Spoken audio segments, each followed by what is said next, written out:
Hi guys, welcome back to my channel. I'm Ruthie and I'm getting ready to make arroz con gandules or red rice with pigeon peas or beans, however you want to call it in English. These are the ingredients that you are going to need: some adobo, garlic powder, onion powder, some tomato sauce, sazon, safrito oil, some rice, and of course the gandules or pigeon peas. And I will have everything linked down in the description box below. So the first thing I am going to do is heat my pan up and put maybe a tablespoon or so at the bottom of the pan, just enough to cover the pan so I could begin cooking my rice. I'm going to let this heat up, and while this is heating up, I am going to get my um, seasonings and stuff together so I can put it in the pan and start getting ready to cook. So here I'm adding in the tomato sauce, and I'm going to cook the tomato sauce with the um, seasonings first before I add in the rice. There's the garlic and onion powder that I'm going to put in, and you'll see me put all of the seasonings that you've seen in the beginning in. And I will have, again, everything linked down in the description box below, and this will also be on my website, ruthiecancook.com. So if you want to get step by step, it will be there as well. So I just added the sazon packet, and these are the gandules. I actually just buy the raw beans and I cook them myself in the crock pot. It saves me money, and I know what goes into my food instead of buying it from the can, because sometimes the cans can be a little funny.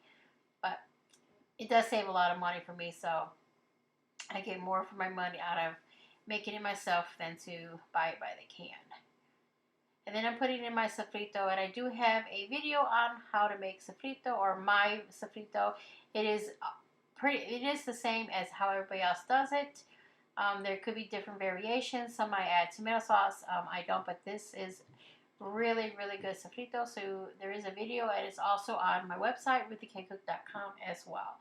I'm adding the adobo. However, I ran out of the adobo, and so I'm using my homemade adobo, which is on my website, ruthiecancook.com. I actually made this from scratch. I also have homemade sazon as well. I will be making videos in the future for these two seasonings, so I can share that with you as well. I'm just going to give everything a good stir to make sure the seasonings and sofrito and the beans are all mixed together. And I'm going to let this cook for a few minutes so that way all the flavors start to marry together before adding in the rice. And while this is actually on the stove heating up, I am washing my rice and getting ready to put it in. So that's how I do it. While this is cooking on the stove, I'm washing the rice, which gives it enough time to cook. So, and I'm just using I'm using Goya rice, which again will be linked down in the description box below. All of the ingredients, and I cooked about 4 cups of rice. I do plan on having leftovers for lunch, so I just give it a good washing, like 3 to 4 times, just to rinse off all the starch, and if there's any pebbles or anything that's sometimes in the rice, but mainly to get off the starch, so that way you don't have a whole lot of starchy rice. So I'm adding in the rice, and then I put a little bit of more water into the bowl, so that way I can rinse the bowl out of any excess rice that's still left in there. And I see that there's not enough water yet. I want enough water to cover the rice, and to make sure that way I'm not, I have a nice fluffy rice and not a hard rice or too mushy rice. So I'm giving it a stir, but it doesn't look like it has enough water, so I'm adding a little bit more water. I'm also going to add some salt in, because you always want to salt your rice. Rice can be flavorless, so I'm going to add about a good tablespoon of salt. This is a lot of rice, so a tablespoon of salt is not going to hurt it, but you can adjust it to your flavor as you want. I'm giving that a good stir as well. And I'm going to attempt to do the spoon trick.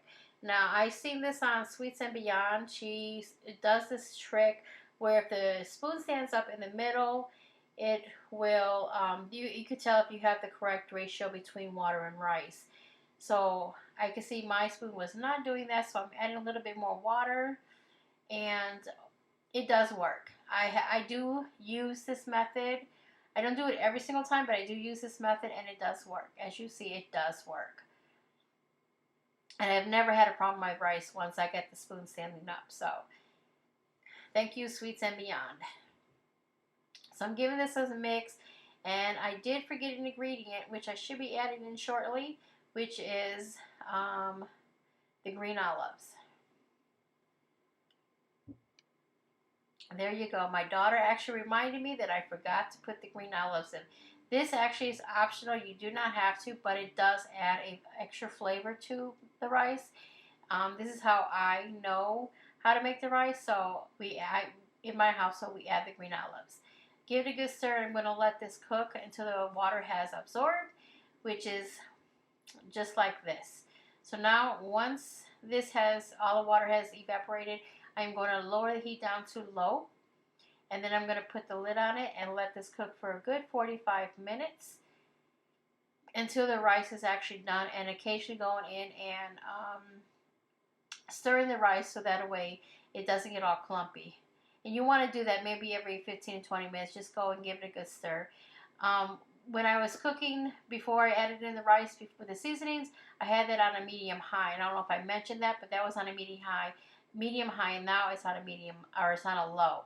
This is the final product. The rice is actually done after 45 minutes, and I take my time with it. I just stir it, and it came out wonderful.